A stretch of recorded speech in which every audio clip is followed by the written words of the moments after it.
Ça faisait plusieurs fois déjà ce mois-ci que l'hôpital était en accueil restreint et il y a même eu des fois où l'hôpital était en fermeture tout court. Je m'appelle Anaïs, j'ai 36 ans et je suis maman de 2 enfants, une petite fille qui a 6 ans et une autre petite fille qui a 2 ans. J'étais avec mes filles, une amie et son fils. On est sortis un peu comme tout le monde le jour de la fête de la musique. On a commandé à manger sur une place à Aix-en-Provence. J'ai bien spécifié toutes les allergies de ma fille parce qu'elle a des allergies sévères. Quelques minutes plus tard, j'ai vu que ma fille se sentait pas bien du tout et qu'elle faisait une réaction allergique. Donc on est rentré chez nous et là j'ai vu que son état se dégradait, qu'elle avait beaucoup de mal à respirer, des éruptions cutanées, très mal au ventre et j'ai bien réalisé que c'était tous les symptômes graves d'un choc anaphylactique.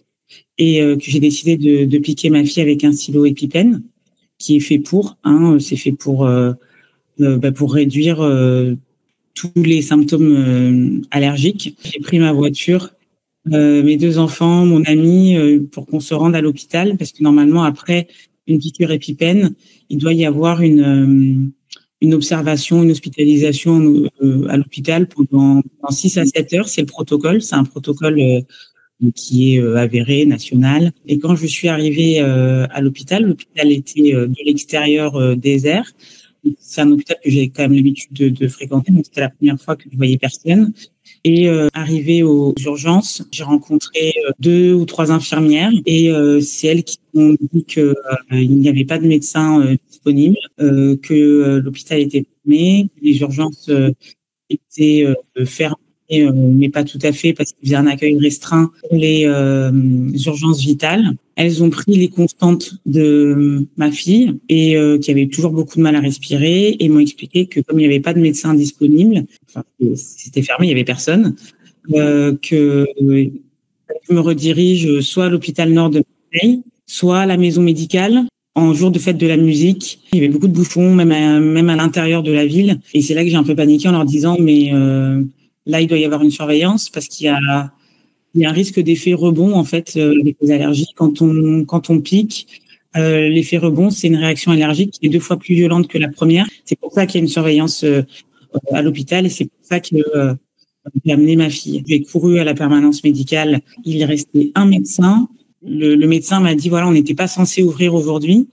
Et la raison pour laquelle la permanence est ouverte, c'est parce que l'hôpital nous l'a demandé. J'ai vu que ma fille allait déjà mieux, que son éruption cutanée avait diminué, qu'elle commençait à bien à bouger et à revivre un petit peu comme un enfant. Ça m'a rassurée. On a eu des médicaments en plus à lui donner. Ça faisait plusieurs fois déjà ce mois-ci que l'hôpital était en accueil restreint et il y a même eu des fois où l'hôpital était en fermeture tout court. C'est-à-dire que quand je dis fermeture, il y a des patients dans l'hôpital, mais il n'y a plus de soignants disponibles pour accueillir de nouvelles personnes. Pour ça, en fait, que j'ai créé ce post sur les réseaux, parce que avoir un service de santé publique, un hôpital qui ne peut plus recevoir de nouveaux patients, ça fait peur. J'imagine que le but premier d'un hôpital, c'est pas de fermer ses portes aux patients. Donc, c'est des décisions qui viennent de plus haut et ça résulte d'un système de santé aujourd'hui qui est à bout de souffle.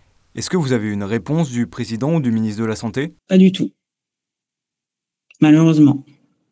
Mais c'est pour ça que j'ai créé une pétition en ligne pour réunir le plus de signatures possible, parce que comme je dis, mon cas, c'est pas un cas isolé et finalement, ce que j'ai traversé, heureusement qu'il y a une fin positive.